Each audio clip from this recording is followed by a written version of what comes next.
They are beautiful animals, but sometimes people do ugly things to horses. They certainly do, and many times when people don't want or can't afford them, horses are abused, malnourished, and left for dead. Lou Parker joins us now with a great story about some people who are trying to change all that, and that they are. Yeah, they are. It's amazing what these volunteers have done in 2 years. They've saved actually 80 horses, and it all started when a woman and her husband were notified about some abandoned horses. She tells me what happened next was desperation and then life-changing. Where's that cookie go? To look at this horse today, you see a proud, beautiful, strong animal. He's just the best. But less than 2 years ago, this stallion was a shell of himself. Found dejected, skin and bones, literally on the verge of death. Oh my gosh. It was a graveyard full of skeletons. We found 50 horses who had been abandoned and were starving.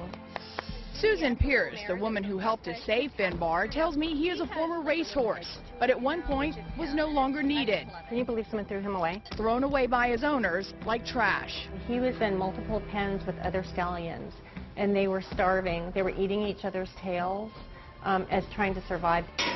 While this story is heartbreaking, there are dozens of others just like it.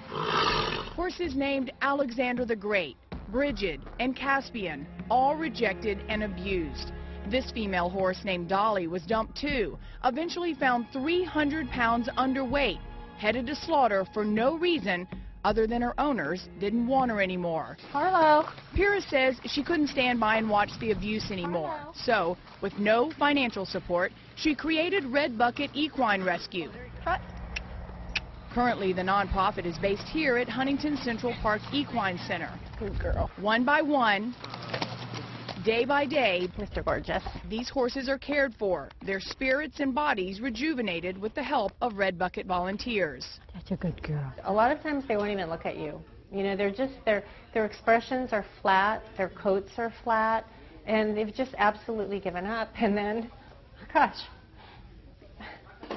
then they whinny. Come on, darling. Volunteer Mary Jane Blakesley, a retired school teacher, is paired with Malone, a 12-year-old female former racehorse. Come on, Malone. You can see the ties to her racing past by this tattoo inside of her mouth. Yeah, that's a good girl. Malone was set to be sent to slaughter 24 hours before being rescued. When I first started working with her, she was quite despondent. But now the gals walk every single day, gaining trust one step at a time. Good girl, I know. It's part of Red Bucket's mission to rebuild a horse's confidence through compassion and consistency. Inside this building, we find what Pierce calls a concrete reminder of their commitment to each and every horse. A simple red bucket, a name for every horse. And they all have a story. They do. The perfect way to say they belong. It's their identity and their dignity. They never had a name. So now, instead of starving, suffering, and giving up hope, these horses like Malone, Oh, boy. Dolly, and Finbar have the chance to feel beautiful again, proud, and ready for a new loving home.